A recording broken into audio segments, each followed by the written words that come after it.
Scene 12, the door. The stone door loomed before the students, marked with faded goblin carvings and scratches that hinted at years of eager, perhaps impatient, hands trying to open it. Devon approached it first, his fingers grazing the carvings, his eyes narrowing as he examined the edges. "There's got to be a lock mechanism somewhere," he muttered, searching. "If I can find it, I should be able to pick it." One of the goblin guards tilted its head in confusion. "What is lock, friend of shiny lady?" he asked, scratching his head as if the concept were foreign. Liz let out an impatient sigh. "Are you telling me we came all this way, and no one knows how to open the door?" She threw her hands up, her voice edged with frustration. "It's your door!" The goblins flinched, bowing low in apology. "We is sorry, shiny lady. If we knew, we'd tell you for sure." The look of genuine distress softened Kelly's expression, and she stepped forward with a warm smile.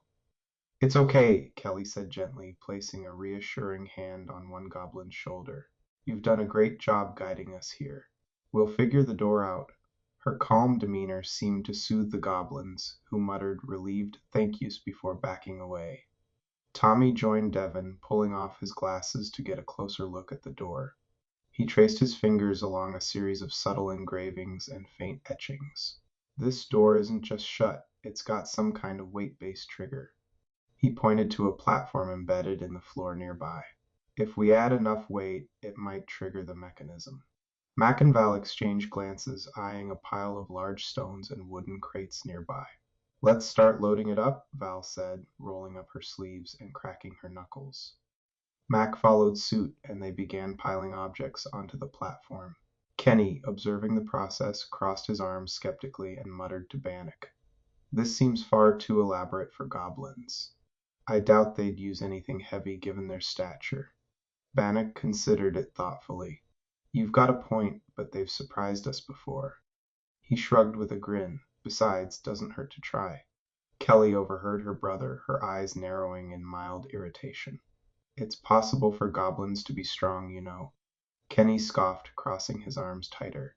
Nearby, Tommy and Devon continued examining the setup. Devon shook his head, a smirk tugging at his lips. "We're overcomplicating this," he muttered. "Goblins aren't exactly masterminds either." Overhearing him, Liz let out an exasperated sigh. "It would be ridiculous that this is what's holding us up," she muttered, glaring at the platform as though her frustration might intimidate it into cooperating.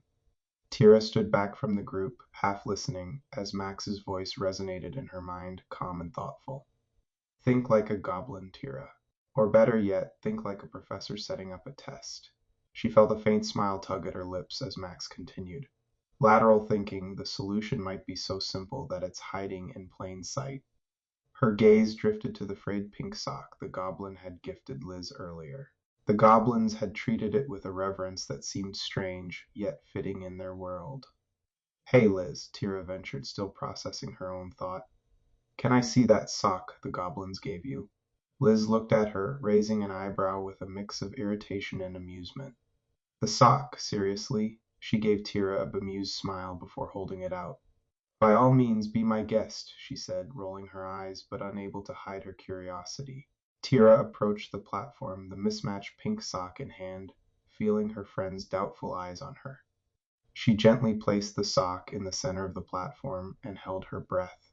A second passed, then two, and then the door shuddered, groaning as ancient mechanisms stirred to life. Slowly it began to slide open, revealing the room beyond. A moment of stunned silence was followed by laughter and exclamations of surprise. Tommy scratched his head, grinning as he shook his head. "Should have guessed. Of course it was the sock." Tira caught Devon's reluctant nod, a half smile on his face as he looked at her. "Not bad, Tira," he admitted, his tone acknowledging but understated. Even Liz gave her a reluctant nod, crossing her arms but smirking slightly. "Guess that sock wasn't entirely useless after all." "Nice work," she said with a playful eye roll, nudging Tira as she passed. Bannock clapped her on the shoulder with a warm smile. "Brilliant, Tira. That was exactly what we needed." Tira's cheeks warmed, a rush of pride and acceptance lifting her spirits. Addie gave her a cheerful nudge, laughing. "Golden Eagle material, for sure," she teased. In her mind, Max's voice echoed with a light, proud tone. "Well done, Tira. you've unlocked the goblin way of thinking." Tira couldn't help but smile at Max's words, feeling a strange sense of accomplishment from solving the puzzle and being recognized by her friends. The validation felt deeper somehow, a sense of belonging settling within her. Her smile lingered as she followed the group through the doorway, taking a moment to absorb the support she'd felt. It was a sad thought thinking that they'd all be split up into different houses by the end of this.